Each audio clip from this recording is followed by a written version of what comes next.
రేవంత్ రెడ్డి గారు అట ఈ లోఫర్ గాడు కేసీఆర్ను తిడుతుంటే సప్పట్లు కొడుతుందట. సిగ్గనిపించాలి కదా మిత్రులారా. 100 ఎలుకలను తిన్న పిల్లి తీర్థయాత్రలకు పోయొచ్చి తీయని ముచ్చట్లు చెప్తుందట మిత్రులారా, తీయని ముచ్చట్లు చెప్తుందట మిత్రులారా. నేను మాట వరుసకే 100 అన్నా. ఆమె వేసిన కుట్రలు, ఆమె వేసిన కుతంత్రాలు, ఆమె వేసిన ద్రోహాలు, మోసాల్ని ఒక్కొక్కటి లెక్క పెడితే 1000 వేసుకున్న తక్కువనే, 1,00,000 వేసుకున్న తక్కువనే. కన్న తండ్రిని మోసం చేసినటువంటి ఆ పిల్లి ఆషామాషి పిల్లి కాదు, మామూలు పిల్లి అసలే కాదు. ఈ పాటికి అర్థమైంటది మిత్రులారా. ఉద్యమకారుల మీద లేని ప్రేమను ఒలకబోస్తూ హైదరాబాదు వేదికగా మరో కుట్రకు తెరలేపుతున్న పిల్లెవరో ఉద్యమం చేసిన బిడ్డలకి ఈ పాటికి అర్థమైంటది. ఆమె ఎవరో కాదు, దేవన్నపల్లి కవిత అలియాస్ కేడి.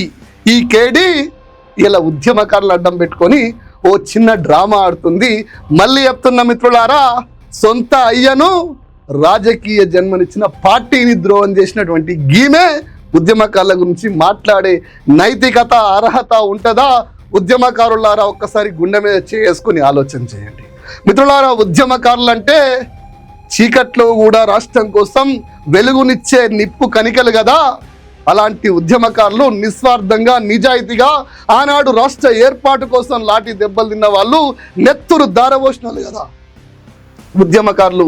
అలాంటి ఉద్యమకారులకు గీమెనా ప్రాతినిధ్యం వహించేది? లిక్కర్ కేసులో తిహార్ జైలు అయిన గీమెనా ఉద్యమకారులకు ప్రాతినిధ్యం వహించేది? ఒకసారి ఆలోచన చేయండి. ఆమెకు ఆ ఉద్యమకారులకు ప్రాతినిధ్యం వహించే అర్హత, నైతికత ఉన్నదా? ఆలోచన చేయండి. 10 ఏళ్ళు కేసీఆర్ని అడ్డం పెట్టుకొని 5 ఏళ్ళు ఎంపీ ఉంటే, ఇంకో 5 ఏళ్ళు అరవింద్ పుణ్యాన ఓడగొడితే, 5 ఏళ్ళు దందాలు, సెటిల్మెంట్లు, లిక్కర్ దందాలు, ఆ దందాలు, ఈ దందాలు, పాడు పనులన్నీ చేసి తిహార్ జైలు వచ్చిన గీమెనా ఉద్యమకారులకు ప్రాతినిధ్యం వహించేది? మిత్రులారా, నిస్వార్థంగా, నిజాయితీగా ఆనాడు సమైక్య రాష్ట్రానికి వ్యతిరేకంగా లాఠీ దెబ్బలు తిన్న బిడ్డలు, నెత్తురు దార వచ్చినటువంటి ఉద్యమకారులు గీమె పక్షాన, ఈమె పంచన ఏరితే మీకు నైతికత ఉంటుందా? మీ చరిత్ర నీరు కాదా? గుండె మీద చేసుకొని చెప్పండి. ఈమె బతుకులా, ఈమె జీవితంలా ఎప్పుడన్నా ఉద్యమకారుల గురించి మాట్లాడిందా? నిజామాబాద్లో నేను 8 సంవత్సరాల కింద 4 సార్లు ధర్నాలు పెట్టిన, మేధావులతో చర్చలు పెట్టిన, పాదయాత్రలు పెట్టిన, నిరాహార దీక్షలు చేసిన రాని గీమె ఇలా ఉద్యమకారుల మీద ప్రేమ ఒలక వస్తుందా? ఇలా హైదరాబాద్లో పెట్టింది కదా, గదే బషీర్బాగ్లో 100 మందికి నేను ఉద్యమకారుల సన్మానం చేసినప్పుడు ఈ మేడం అన్నది. ఏసీ కార్లలో తిరిగింది కదా, రాజభోగాలు అనుభవించింది కదా. బషీర్బాగ్లో 10 సార్లు ఉద్యమకారులకు సన్మానం చేస్తే, ఉద్యమకారుల గోసను వినిపిస్తే అన్నాడు ఏడవన్నది. కాళ్ళు మొక్కిన రాని ఈ కవిత ఇలా ఉద్యమకారులకు ప్రాతినిధ్యం వహిస్తుంది అంటే ఉద్యమకారులారా ఒకసారి ఆలోచన చేయండి. ఈమె వెనకాల కుట్టుంటుంది. నేను ఊరికే అంటలేను మిత్రులారా, ఈమె కొంతమంది జోకర్లను తాగిపిచ్చి ఏ మత్తు తాగించిందో, ఏ మద్యం తాగించిందో కవిత చెప్పాలి. ఒకసారి ఇది నువ్వు మిత్రులారా ఈ విధంగా చెప్పడం జరిగింది.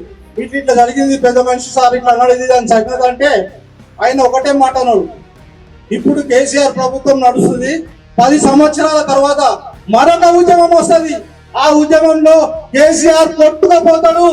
కేసీఆర్ కొట్టుకపోతాడని చచ్చిపోయిన జయశంకర్ సార్ అన్నాయట. ఎప్పుడన్నాయట? తెలంగాణ రాష్ట్ర ఏర్పాటు రాకముందే, ఆయన జీవితాంతం కోరుకున్న తెలంగాణ రాష్ట్రాన్ని చూడకముందే చచ్చిపోయిన జయశంకర్ సారు తెలంగాణ వచ్చినాక, తెలంగాణలో ముఖ్యమంత్రి కేసీఆర్ అయినాక వీనికి ఎక్కడొచ్చి చెప్పిండో చెప్పాలి, ఎక్కడ కనిపించిండో చెప్పాలి. జయశంకర్ సార్ బతుకుంటే ఆయన మానస పుత్రుడు కేసీఆర్ కొట్టుకపోతాడని చెప్పేసి ఈ దగుల్బాజీ గాడు, ఈ లోఫర్ గాడు అంటుంటే కవిత, ఆమె ఈవెంట్ వాళ్ళు సప్పట్లు కొడుతున్నారు. సిగ్గుండాలి కదా.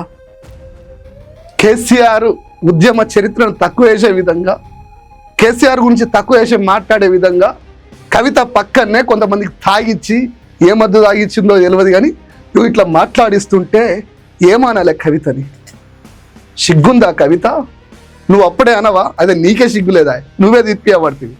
నిజంగా నీకు సిగ్గుంటే జయశంకర్ సార్ ఎప్పుడు చచ్చిపోయినరా వారి, నువ్వేం మాట్లాడుతున్నావరా అని అడగాలి.